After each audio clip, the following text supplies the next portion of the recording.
بسم الله الرحمن الرحيم الحمد لله رب العالمين وأفضل الصلاة وأتم التسليم على سيدنا محمد وعلى آله وأصحابه أجمعين. رب اشرح لي صدري ويسر لي أمري واحلل عقدة من لساني يفقه قولي. اللهم علمنا ما ينفعنا وانفعنا بما علمتنا وزدنا علما وعملا وتوقا وإخلاصا يا رب العالمين. أما بعد، السلام عليكم ورحمة الله وبركاته. Құрметті салауат сырлары сабағына қатысушы жандар, Алла тағаланың қалауымен біз алдыңғы сабақта пайғамбар саллаллаху алейхи вассаламға көп салауат айту, барлық жағдайда көп салауат айтудың маңыздылығы жайында, соның артықшылығы жайында айтқан болатынбыз. Енді тағы да соған қатысты тақырып ма жаа фи фадлил иксари минас салати аля наби саллаллаху алейхи вассалам. Пайғамбарымыз саллаллаху алейхи вассаламға көп салауат айтудың артықшылығы жайлы келген риуаяттар, хадистер, әртүрлі әсарлар. لقد جاءت الأحاديث النبوية تبين فضل المكثرين من الصلاة عليه صلى الله عليه وسلم نذكر جملة منها. Расында пайғамбарлық хадистер бізге пайғамбар саллаллаху алейхи вассаламға көп салауат айтатындардың артықшылығы жайлы баяндайды дейді сол хадистер. Соны біз соның бір тобын сіздерге айта кетейік дейді. Әуелен біріншісі أن أولى الناس بشفاعته الخاصة هم أكثرهم عليه صلاة. Яғни адамдардың ішінде пайғамбар саллаллаху алейхи вассаламның арнайы, ерекше, арнайы шапағатына ие болатындар, соған лайықты болатындар кімдер дейді? Пайғамбар саллаллаху алейхи вассаламға ең көп салауат айтатындар дейді. Кама тақаддама фил хадиси анху саллаллаху алейхи вассалам. Пайғамбар саллаллаху алейхи вассалам мына бір хадисінде келгенде, яғни алдында біз ол хадисті де не істедік? Оқып өттік. Ол қай хадис? Аулан наси бия яумал қиямати аксарухум алейя салатан. Қиямет күні маған лайықты, маған лайықтырақ болатын адам ол кім? Шапағат жағынан маған көп салауат айтқан адамдар дейді. Солар. Сәниян екіншісі аннал муксира минас салати алейхи саллаллаху алейхи вассалам ялқа раббаху ва хуа радин ан ва хуа анху радин. Ол пайғамбар саллаллаху алейхи вассаламға көп салауат айтқан адам Раббысына разы болған күйде жолықтырады дейді. Раббысына разы болған күйде. Түсінікті? Раббысына разы болды дегені, яғни Алла тағала оған сондай сыйларды береді, ол Раббысына разы болады да. Раббысына разы болады. Сондай сауаптардан Алла тағаланың берген сыйынан, сол салауат үшін. فعن عائشة رضي الله عنها عائشة намыздан жеткен хадисте, Алла ол кісіге разы болсын, قالت قال رسول الله صلى الله عليه وسلم, ол кісі айтады, من سره أن يلقى الله راضيا فليكثر الصلاة عليه. Кім Алла тағаланы разы болған күйде жолықтырғысы келсе, сол нәрсе оны қуантатын болса, соны қаласа дейді, маған көп салауат айтсын дейді. Маған көп салауат айтсын. Бұл хадисте қаулул бадиғта былай деп айтқан кім? Әд-Дайлами жеткізген өзінің Муснадил Фирдаус деген кітабында, Уабну Ади өзінің Әл-Камил деген кітабында, Ва Абу Саид өзінің Шарафул Мустафа саллаллаху алейхи вассалам деген кітабында жеткізген бұл хадисті. Түсінікті? Сәлисан, үшінші хадис, бұл хадистің тізбегі әлсіз дейді. Бірақ әлсіз болғаныменен бұған бірнеше жерде бұл жаңа біз айттық жеткізілгенін айтылып тұр бұл хадистер. Дайлами жеткізген, Ибн Ади жеткізген, Абу Саид жеткізген. Сондықтан бұл осындай бір артық амалға қатысты, сондай фадоил амал дейді ғой, ерекше амалдар, артық, яғни сауапты болатын амалдарға не істеуге болады? Қолдануға болады ондай хадистерді дәлел ретінде. Үшінші, пайғамбар саллаллаху алейхи вассаламға көп салауат айтатын адам хуа фи зилли аршиллахи та'ала яума ла зилля илля зиллух. Ол Алла тағаланың аршысының көлеңкесінде болады. Ол күнде ешбір оның көлеңкесіне болмайтын күнде дейді. Аршының көлеңкесінде болады. Анас ибн Маликтен жеткен хадисте пайғамбарымыз саллаллаху алейхи вассалам айтады: "Саласатун тахта зилли аршиллахи яумал қиямати яума ла зилля илля зиллух." Үш адам Алла тағаланың қиямет күнінде, үш адам Алла тағаланың аршысының астында болады.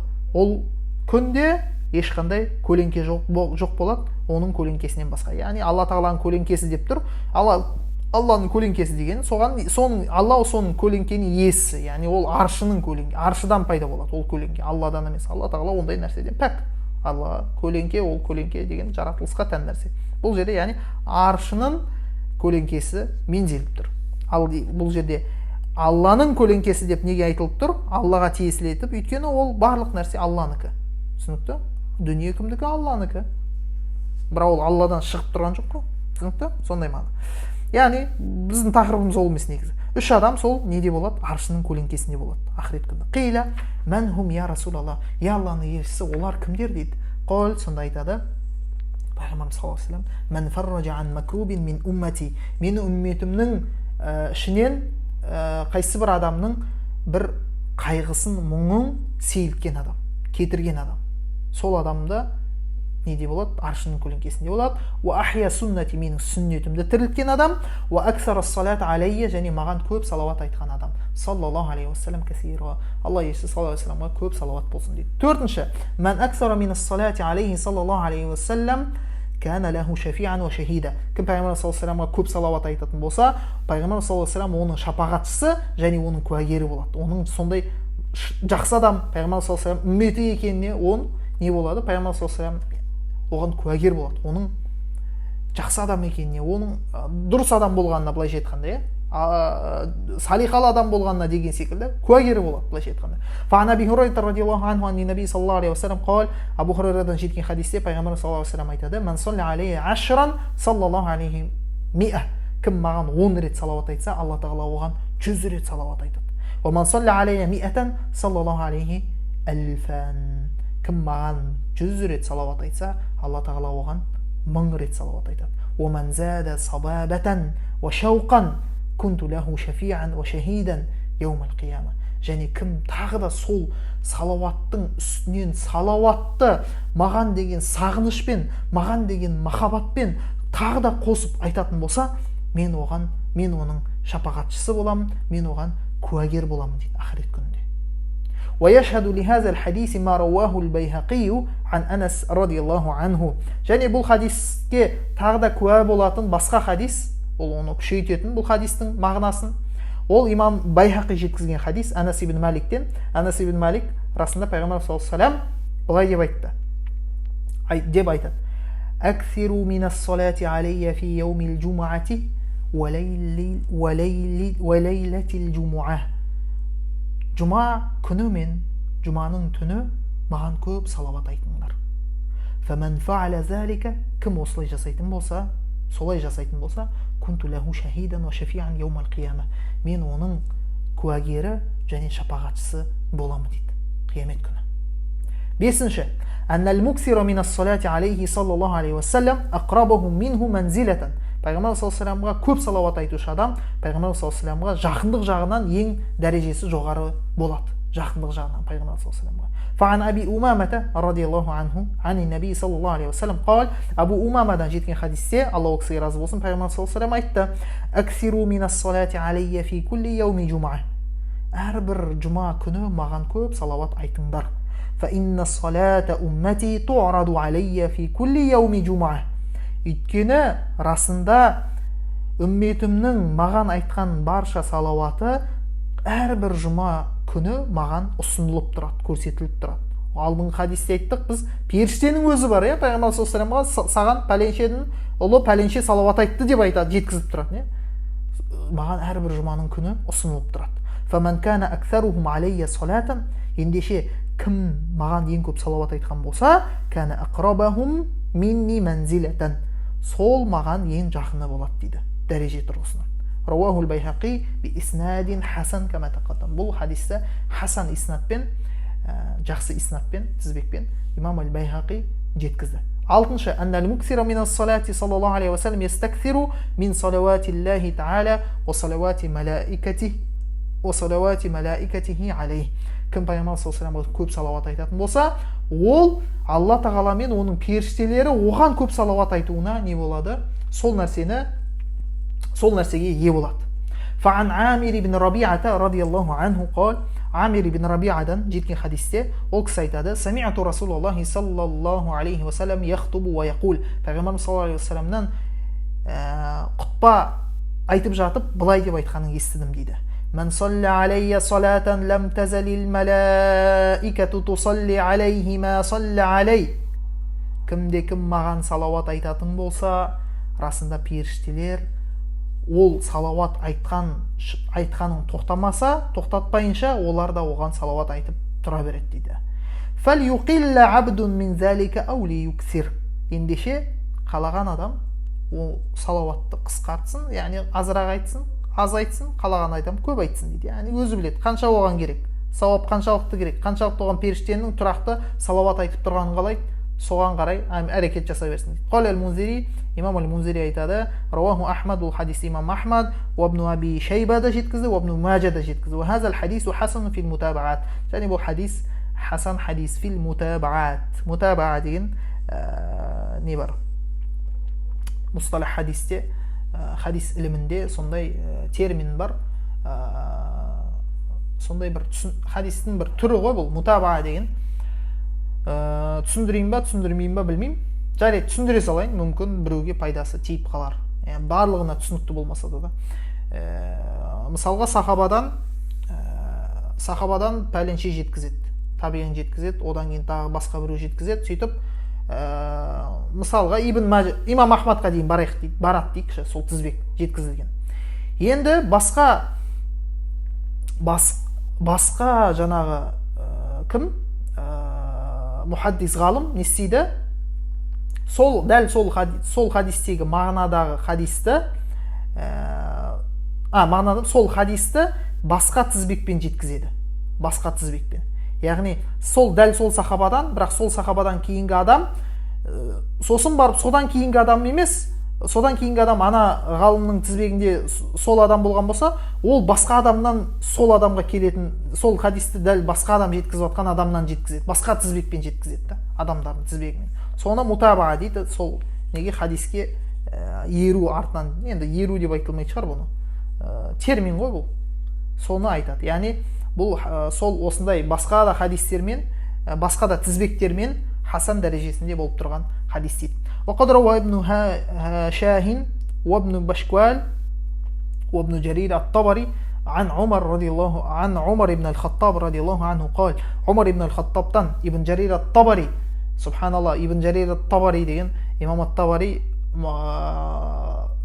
тәпсір ғалымдарының ең сондай несі болып саналады, үлкен ғұлама ғалымы болып саналады. Тәпсір іліміндегі ең алғашқы тәпсірлердің бірі сол имам ат-Табаридің тәпсірі. Бүткіл одан кейінгі келген тәпсіршілердің бәрі сол имам ат-Табариге не істейтін болған, жүгінетін болған. Имам ат-Табари не айтты? Имам ат-Табари айтты ма бір пікірді тәпсірге қатысты, ол сондай не болып есептеледі?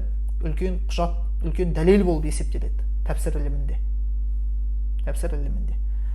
Тәпсіршілердің былайша айтқанда ғалымы десек болады. Сол кісі әрі мухаддис, сол кісі не істейді? Жеткізеді, хадисті жеткізеді. Омар ибн аль-Хаттабтан, Алла ол кісіге разы болсын, Хазірет Омар ибн аль-Хаттаб білесіздер, халифа.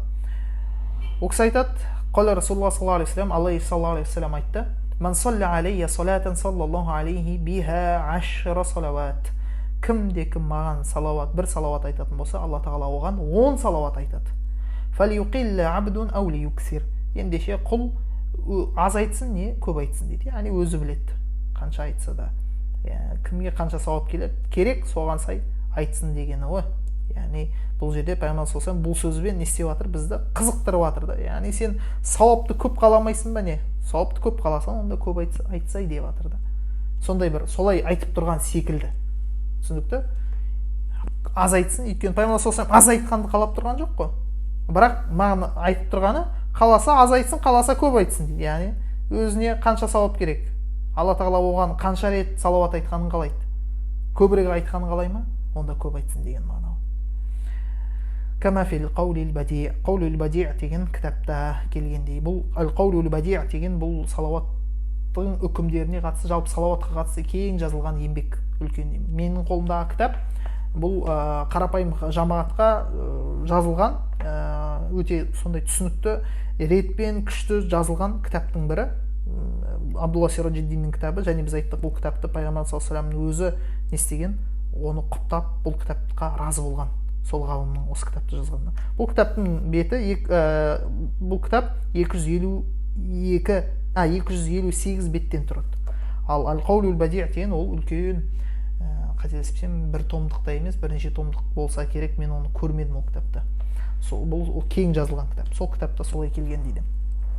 Сабиан, жетіншісі, أن الإكثار من الصلاة عليه صلى الله عليه وسلم هو الدليل الصادق على محبة النبي صلى الله عليه وسلم. Пайғамбар саллаллаху алейхи вассаламға көп салауат айту бұл шынайы дәлел дейді. Не нәрсеге дәлел? Оның сол көп салауат айтатын адамның пайғамбарымыз саллаллаху алейхи вассаламды жақсы көретініне дәлел дейді. Неге? لأن من أحب شيئا أكثر من ذكره. Кім бір нәрсені жақсы көрсе, оны көп зікір етеді. Яғни көп айтады оны. Еске алады. Айта береді, дұрыс па? Ұнайтын нәрсесін көп айтады адам. Көп еске алады, көп зікір етеді. ومن أحب امرأ أكثر من ذكر محاسنه. Кім бір кісіні жақсы көріп қалса, ол оның жақсылықтарын айта береді дейді. Жақсылықтарын айта береді. Соның жақсылықтарын еске алады. وسعى جهده في التقرب إليه. Сөйтіп бүткіл бар күшін салады, оған жақындауға тырысады дейді. Сол жақсы көріп қалған адамына жақындауға бүкіл күш жігерін салады. Дұрыс па? وتحصيل كل ما يرضيه ويدخل السرور عليه. Және бүткіл оны разы қылатын амалдарды оған жеткізуге тырысады. Оны разы қылатын амалдарды істеуге жеткізуге тырысады. Кімді жақсы көріп қалса. Және оның жүрегіне бағанағындай оған бір қуанышты сыйлағысы келіп тұрады. Сол жақсы көріп қалған адамға. Ал ендеше пайғамбар саллаллаху алейхи вассаламға біз өзіміздің махаббатымызды не істейміз? Жақындауды қалай қалаймыз? Қалай жақындаймыз пайғамбар саллаллаху алейхи вассаламға? Өзіміз салауат айту арқылы. Пайғамбар саллаллаху алейхи вассаламды қалай разы қыламыз? Салауат айту арқылы. Пайғамбар саллаллаху алейхи вассаламға осылай жүрегіне қуаныш, былайша айтқанда оған қуанышты қалай сыйлаймыз? Салауат айту арқылы. Ал енді сонда бір ойлауы мүмкін, салауат айта беріп жаңағыдай күнә жаса берсем қалай болады деген. Пайғамбар саллаллаху алейхи вассалам сонда да разы бола ма деп біліп қойыңыз. Сіз егер пайғамбарымыз саллаллаху алейхи вассаламға тұрақты салауат айтып жүретін болсаңыз, сіз өзгересіз. Сіз күнә жасап жүре бермейсіз. Сіздің өміріңіз өзгере бастайды. Сіз күннен күнге Алла саллаллаху алейхи вассаламға жақындай бересіз. Алла саллаллаху алейхи вассаламға жақындаған адам, ол Алла елшісі саллаллаху алейхи вассалам жақсы көрмейтін істі істеуден ұяла бастайды. Оны істемейтін болады. Жай сол күнәсін тастайды. Құлшылыққа деген ынтасы, ниеті ашылады.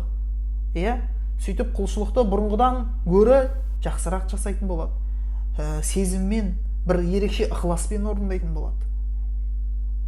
Аллахи соны сезетін боласыздар. Жазып жатыр ғой адамдар. Салауатты айтып бастағаннан кейін қандай нәтижеге қол жеткізгенін айтып жатыр. اللهم اجعلنا من المحبين الصادقين لحبيبك الأكرم صلى الله عليه وسلم. يا الله тағалам, бізді сенің сүйіктің және ең сондай құрметті болған, сенің сүйікті болған пайғамбарыңа бізге соған деген шынайы, оны шынайы жақсы көретіндерден болуымызды нәсіп ете көр. Фадлан минка ва ни'матан. Сенің бұл соны бізге қалай нәсіп ет дейді? Сенің құзырыңнан ол бізге нығметпенен, сондай сенің бір жақсылығымен болсын дейді. Я Раббым Алла. Билабтилаин вала михна. Ол немен болмасын дейді? Сынақпен және бәлемен болмасын дейді. Бір бәлекетпен, бір сынақпен. Яғни біз пайғамбар саллаллаху алейхи вассаламға деген салауатымызды не істеп кетпейік? Оған пайғамбар саллаллаху алейхи вассаламға деген салауатты көп айтып кетпейік. Не себепті? Сондай бір сынақ себепті, сондай бір бәле себепті, қиыншылық себепті айтып кетпейік. Біз жоқ, біз сенің нығметіңмен, сенің жақсылығының себебімен, нығметтің себебінен біз айта бастайық дейді. Сол салауатты. Және пайғамбар саллаллаху алейхи вассаламды шынайы жақсы көретіндерден болайық. Шынайы жақсы көретіндер, яғни салауатты көп айтатындар. Дұрыс па? Оны біз дәлелін келтірдік. Ва ахиру дa'wana анил хамдулиллахи rabbil alamin.